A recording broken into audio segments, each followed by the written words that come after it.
Hoje, aqui nesse espaço Autores e Livros, eu estava querendo falar sobre Cora Coralina. Cora tem uma importância muito grande na minha vida, mas eu fiquei pensando, eu acho que eu já falei sobre Cora Coralina, não sei se nesse espaço, em algum espaço eu já falei, e fiquei na dúvida. Guardei ali o livro História dos Becos de Goiás e Histórias Mais. E aí eu digo, eu vou falar sobre outro autor que foi muito importante para mim, que com certeza eu ainda não falei dele, que é Thomas Merton. Eu quero apresentar para vocês, para quem não conhece, Thomas Merton, muito rapidamente, e ler um trecho aqui de um dos livros dele, talvez um dos mais famosos, conhecidos. Diz assim: no último dia de janeiro de 1915, sob o signo de Aquário, em tempo de uma grande guerra, acolá debaixo das sombras de certa montanha francesa, rente à fronteira de Espanha, foi que vim ao mundo. Conquanto livre por natureza e segundo a imagem de Deus, contudo me tornei prisioneiro da minha própria violência e do meu próprio egoísmo, segundo a imagem do mundo em que nasci. Tal mundo era bem a imagem do inferno, cheio de homens como eu, amando Deus e no entretanto detestando-o, tendo nascido para amá-lo, mas ao invés disso, vivendo no medo e no torvelinho de anseios contraditórios. O nome desse livro é A Montanha dos Sete Patamares. É um nome muito bonito, eu gosto muito desse livro. Thomas Merton, nós vimos aqui que ele nasceu na França, mas toda a vida dele, literária e depois religiosa, foi vivida nos Estados Unidos da América. Na juventude ele vai para os Estados Unidos com os pais e logo se destaca como um proeminente intelectual, um proeminente escritor, poeta, muito importante. Já no auge, ali no início de sua carreira literária e no auge daquele início, ele largou tudo e foi para o Kentucky ser monge trapista. Os monges trapistas, o movimento monacal, você tem os monges beneditinos, os trapistas, os cartuchos, os cistercienses, tal. Enfim, eu não vou entrar nesse assunto, mas ele foi ser monge trapista. Aqui no Brasil tem uma trapa em Campo do Tenente, no Paraná. Há pouco tempo, há pouco mais de um mês, 2 meses na verdade, eu passei lá, assim, na porta da trapa lá de Campo do Tenente, no Paraná.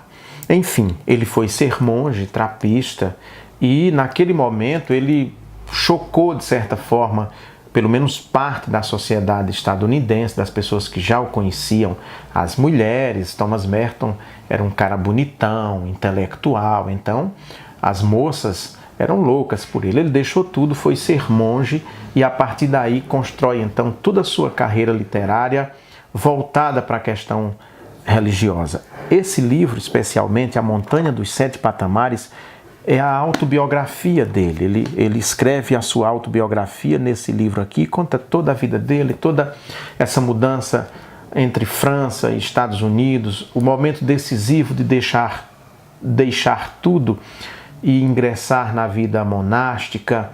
E Merton deixou uma obra enorme. Aqui no Brasil ele fez muito sucesso nos anos 60.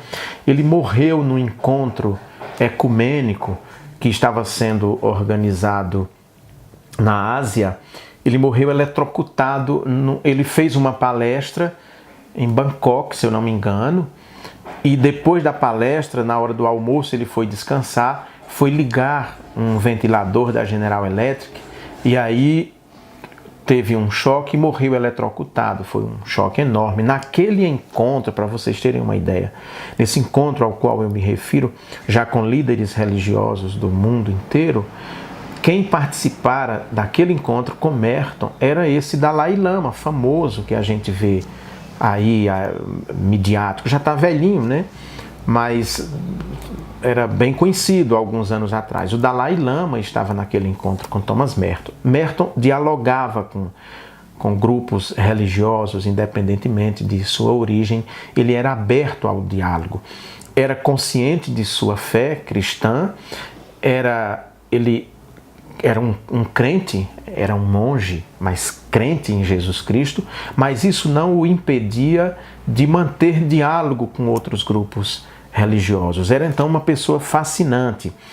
E ele então escreveu toda a vida dele, escreveu muito sobre os pais do deserto, ou seja, aqueles primeiros homens que, abandonando a vida boa, principalmente quando a igreja sai daquela condição de perseguida e é oficializada pelo Império Romano, a igreja que se reunia nas catacumbas, de repente vai ocupar os palácios de Roma.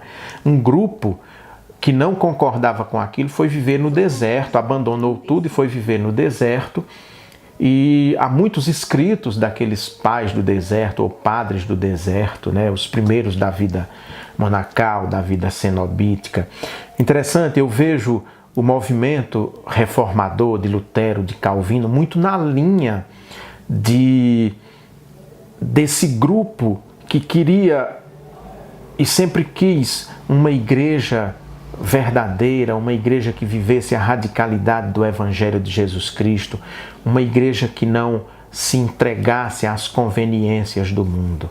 Merton, então, tem uma obra muito grande, Sementes de Nova Contemplação. Eu tenho muita coisa dele, mas eu queria só apresentar e lembrar a memória dele, que anda muito esquecido, morreu no final dos anos 60, se eu não me engano. Vocês estão vendo que eu estou assim meio viajando em Thomas Merton, porque tem algum tempo que eu não leio Merton, talvez uns 2 anos que eu não leio ele. Esse livro, então, tem algum tempo que eu li A Montanha dos 7 Patamares, e é muito interessante que ele fala tanto nesse livro do café da manhã na casa dele, que era sempre com ovos mexidos e bacon, que há muitos anos, meus meninos devem se lembrar disso, Sandino e Jó. Quando eu li esse livro há muitos anos, eu fiquei tão louco com Thomas Merton que comecei nos domingos de manhã, sempre preparava ovos, né? Preparava ovos mexidos com bacon. Muito por causa de Thomas Merton, os meus filhos devem lembrar disso. E ele me influenciou, não foi só no café da manhã não, mas também foi nessa busca radical do Evangelho de Jesus Cristo que rompe fronteiras e que volta sempre para o ponto de origem, que é o próprio Evangelho. A nossa fé precisa sempre voltar para o próprio Evangelho, para os discursos de Jesus, os sermões de Jesus, os diálogos de Jesus, para o que eu chamo de a agenda de Jesus, o que era prioridade no ministério de Jesus Cristo, o que era prioridade, quais as pessoas a quem ele dava atenção, quais as pessoas que Jesus Cristo tratava com carinho e quais as pessoas que ele tratava com dureza, com aspereza. Sim, o Senhor Jesus, quando precisava sair quebrando os vendilhões, as bancas dos vendilhões no templo de Jerusalém, ele fazia isso. Aquele mesmo Jesus que chorava chegando no túmulo de Lázaro, é o mesmo que fica com ira porque estão transformando o templo num lugar de venda, de comércio. Então, Thomas Merton nos faz voltar para esse Jesus, que é o Jesus da Bíblia. O Jesus da Bíblia. O Senhor Jesus, que Paulo encontrou na estrada de Damasco, que transformou sua vida completamente, que mudou a vida de todos aqueles que estavam em torno dele. É esse Jesus que Thomas Merton nos chama. E na Montanha dos 7 Patamares, ele vai então contar toda a sua vida, toda a sua juventude, a sua conversão e, por fim, a decisão de entrar numa trapa para viver recolhido, recluso em oração, em trabalho e em evangelização, porque Thomas Merton, pelo muito que ele escreveu e pelo alcance que teve o seu ministério, as 4 paredes do mosteiro de Kentucky não foram suficientes para aprisioná-lo, nem aprisionar Jesus Cristo, que exalava de sua vida. Se você quiser ter contato com a obra de Thomas Merton, ela está disponível aqui no Brasil. Qualquer livraria virtual você vai encontrar a obra dele. Leia qualquer livro de Thomas Merton que ele vai fazer bem a você.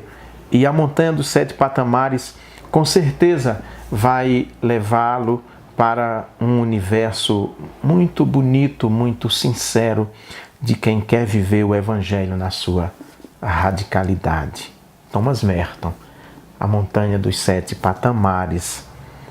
Era essa variação, digamos assim, que eu queria trazer para vocês hoje, em lugar de Cora Coralina, que eu preciso pesquisar nos meus muitos vídeos se eu já falei sobre ela, especificamente sobre o livro que eu queria trazer para vocês. Um grande abraço. A gente se vê toda semana em Autores e Livros.